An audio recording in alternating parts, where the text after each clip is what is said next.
နားထောင်ပြီးတော့ခေါင်းဆောင်ရတယ်ခေါင်းဆောင်ဆိုတာများများနားထောင်ရတယ်ခေါင်းဆောင်မှု skill ကိုပြောရင်အတိအကတစ်ချက်တည်းကိုပြောရင်နားထောင်မှုကောင်းတဲ့သူလို့ပြောဟုတ်တယ်ဗျာခေါင်းဆောင်ဖြစ်သွားပြီဆိုအကြီးကဲဖြစ်သွားပြီဆိုအောက်လက်ငယ်သားတွေရဲ့စကားကြီးအများနားမထောင်အောင်လားအဖွဲ့အစည်းတွင်းရဲ့စကားတွေရောနားမထောင်အောင်လားအဖွဲ့အစည်းပြင်ပစကားတွေရောနားမထောင်အောင်လေနားထောင်ရတယ်နော်ဆိုတော့နားထောင်တယ်တက်တောင်စနီးနာတယ်ဆိုတာရှိရတယ်စနီးနာတယ်ဆိုတာတက်တောင်လုပ်ယူရတယ်ဒါခေါင်းဆောင်ပုဂ္ဂိုလ်တွေနားထောင်ပြီးတဲ့ခါမှသာသူ့ရဲ့ကိုယ်ပိုင်ဉာဏ်စွမ်းရည်အတွေ့အကြုံနဲ့ပေါင်းဆက်ပြီးတော့စမ်းစစ်ရမယ်ဝေဖန်ပိုင်းခြားပြီးလုပ်ရမယ်အဲ့ဒါပြီးမှဒါတွေကဆုံးဖြတ်ချက်ချနိုင်တယ်ဆိုတော့နားထောင်ခြင်းအဖြစ်တို့ data information တွေရတော့သတင်းချက်လက်တွေရအောင်အခုရှင်များတို့ပြည်တွင်းမှာပဲဖြစ်စေပြည်ပမှာပဲဖြစ်စေ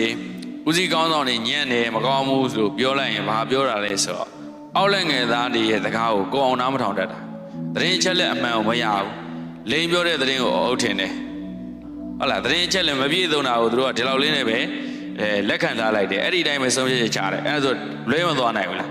လွဲသွားနိုင်ရောဒါကြောင့်များနားထောင်ဖို့လိုတယ်အဲ့လိုနားထောင်တဲ့နေရာမှာလည်းကြည်ရှင်ရတယ်ဒီမှာဝေဖန်တဲ့ပုံစံနဲ့အရင်နားထောင်လို့မရအောင်ဘယ်လိုနားထောင်ကရုဏာနဲ့နားထောင်စာနာစိတ်နဲ့နားထောင်အဲ့လိုနားထောင်ဖို့အတွက်ဘာနဲ့နားထောင်မျက်လုံးနဲ့နားထောင်နောက်တစ်ခုကနားနဲ့လည်းနားထောင်ပါနှလုံးသားနဲ့လည်းနားထောင်ပါ listen your eye listen your ear listen your heart နှလုံးသားနဲ့ထိရောက်တော့အောင်နားထောင်ဖို့တတ်ဖို့အရေးကြီးတယ်စာနာစိတ်နဲ့နားထောင်မျက်စိအကြားနားအမြင်ပေါ့ပညာရှိပုဂ္ဂိုလ်တွေကမျက်စိနဲ့မြင်လိုက်တာနဲ့ပြောနေတဲ့အတန်ကိုကြားနေရတယ်လို့နားနဲ့ကြားလိုက်တာနဲ့ဟာဒီပုဂ္ဂိုလ်ဘာလုပ်နေတယ်ဆိုတာမြင်နေရတယ်လို့အိဋ္ဌကိုအိဋ္ဌကိုအိဋ္ဌဆိုတာမျိုးလို့စိတ်နှလုံးကိုကြိုက်တယ်လို့သုံးသပ်နိုင်စွမ်းရှိအောင်ရွယ်ပြင်ဆင်ထားအဲ့ဒါပြောလို့နားထောင်တဲ့နေရာမှာမျက်လုံးနဲ့လည်းနားထောင်ပါမြင်အောင်ကြည့်ပါသဘောပေါက်အောင်ကြည့်ပါနားနဲ့လည်းနားထောင်ပါတေချာစနီးနာပါသတင်းအချက်လက်တွေကိုရှာဖွေတဲ့အခါစူးစောင်းတဲ့အခါဗတ်တစ်ဖက်တည်းရဲ့သတင်းကိုမယူရဘူးဗျဒါသတိထားတယ်ဟုတ်တယ်မလားတပည့်တော်တို့ကပြဿနာတစ်ခုဖြစ်ပြီဆိုတော့အနည်းဆုံးနှစ်ဖက်ပဲဟုတ်လားနှစ်ဖက်လောက်ဖြစ်တဲ့ပြဿနာဆိုရင်နည်းနည်းရှင်းရတာနည်းနည်းလွယ်သေးတယ်မှွေတဲ့တစ်ဖက်မှာထပ်ပါလာပြီဆိုတော့ပိုးခတ်မသွားဘူးလားသူကဒီဘက်သတင်းဟိုဘက်သတင်းသူရောပြီးတော့မှွေတာဟုတ်ဗျအဲ့ဒါသတင်းချက်လက်က wrong information ဖြစ်သွားတာသတင်းချက်လက်အမှားတွေဖြစ်သွားအဲ့မှာခေါင်းဆောင်ပုဂ္ဂိုလ်ကအတွေ့အကြုံနေတယ်ဘုသူရအကြမ်းမြင်နေတယ်စမ်းစစ်ဝေဖန်ပိုင်းခြားနိုင်စွမ်းပေါ့တမသင်တရားအားနေတယ်ဆိုရင်ရှင်များအဲ့ဒါ decision maker ဘာဖြစ်မလဲ decision maker တော့ဘာပြောဆုံးဖြတ်ချတဲ့ပုဂ္ဂိုလ်လေသူကတလွဲဆုံးဖြတ်ချလိုက်ရင်အကုန်လုံးလွဲမသွားဘူးလားတပည့်တော်တို့မိသားစု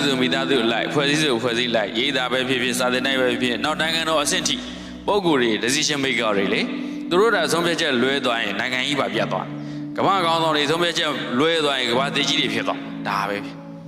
အဲကြောင့်ဒီအခြေခံပုဂ္ဂိုလ်တွေရဲ့ဆုံးဖြတ်ချက်ကို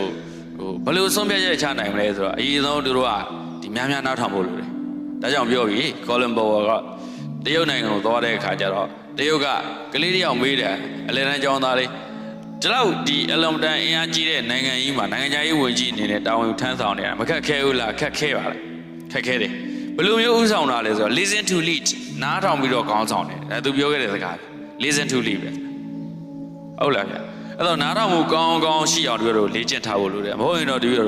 တစ်ဖက်တည်းရဲ့သတင်းအချက်လက်တွေဒါမှမဟုတ်ကိုယ့်ရဲ့အတွင်းမြင်လောက်နေပဲဆုံးဖြတ်ချက်ချတယ်ဆိုရင်မှားယွင်းသွားရရှိအဲ့လိုနားထောင်တဲ့နေရာမှာလဲဘာစိတ်နဲ့နားထောင်